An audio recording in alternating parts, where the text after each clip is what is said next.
Thomas the Tank Engine is owned by Mattel. No money is being made off this podcast. It's for entertainment and educational purposes only. Thank you. You might think it's easy, sitting around in a dark shed with nothing to do but stare at a shed door, but once you roll back into the real world, you start to notice things you never noticed before.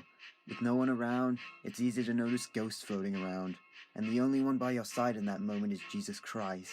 And to be honest, he's all you really need. I'm Percy the Green Engine, and this is the Specters of Sodor.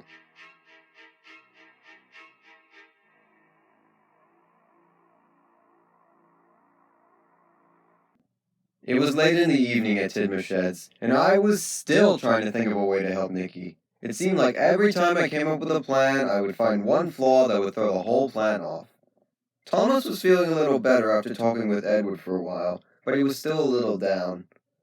James, Emily, and the others decided to tell stories to pass the time. Although I think James was enjoying telling stories most of all. And then we charged at the snowdrift, and with biff, exploded into 100,000 snowflakes, and cleared the line at the bottom of Gordon's Hill. I was a hero. Last I heard, it was Hector's idea to use his weight to push the train through. Well, Hector helped a bit, but I pulled him up and... Bah! What? That scared me. Come in.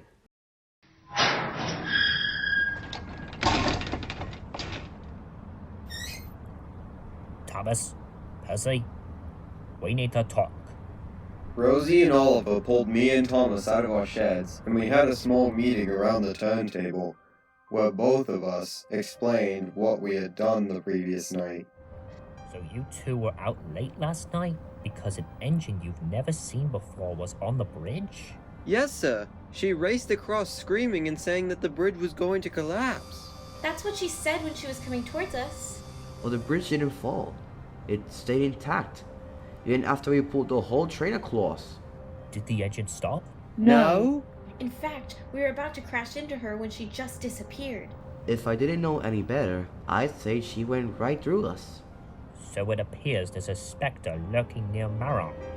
Wait, Marion? Yes, that's where she was, going about a little bridge near the station collapsing. It looks like there's a pattern going on here. First Nikki was going on about the small bridge near Crosby, then the viaduct, and then the small road bridge near Maron. So, does she think all the bridges on Sodor are gonna fall down? She must be talking about all the mainline bridges. Hold up. Why the bridges? Can we bring Edward out of the sheds? He knows all about it.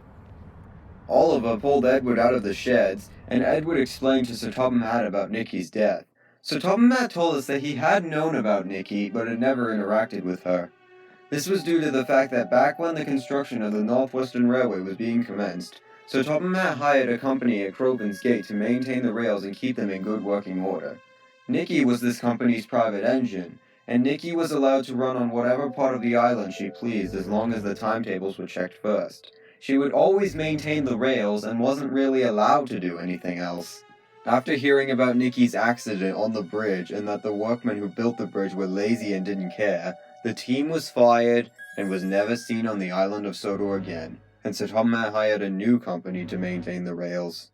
After hearing the story of Nikki again, Sir Topham Hatt agreed with us that the accident hadn't been Nikki's fault. Wait, we don't even have hands, how could that have been her fault? Anyway, Sir Topham Hatt agreed that Nikki had done her part and it was time for her to move on. So, after realizing the next bridge on the main line was the suspension bridge, Rosie and Edward headed out the next morning with Sir Topham Hatt in Rosie's cab. They were going to use the same plan that I had come up with, except actually at the right time. If I'm not mistaken, then we should be able to stop her by saying the engine stopped before the bridge and she saved the day. That might give her a sense of closure and she might move on. But what if she doesn't? Then, I don't know. I really don't know. So what bridge do we have to go to again? We have to go to the Sodor Suspension Bridge. It's the next bridge on the main line. It's got green cables around it. Oh yeah, that bridge. What did you say, Rosie? Oh, nothing. So what are we gonna do if the ghost goes back across the bridge? I doubt she will. Our goal was to stop the engine from crossing, so I doubt she would double back.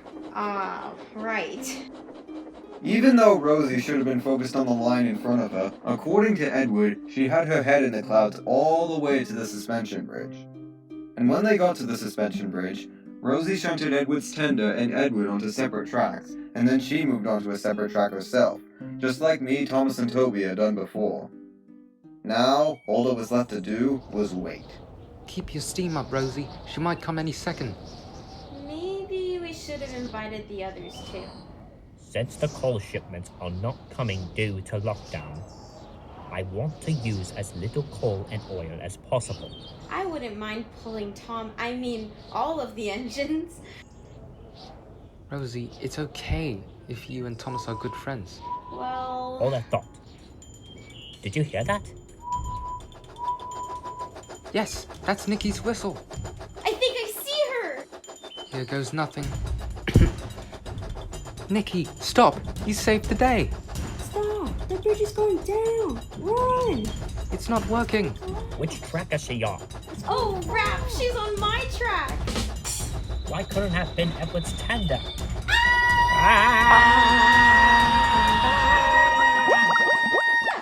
Alright, to put this bluntly, Nikki didn't hear the message and taught Rosie some biology lessons for steam engines instead.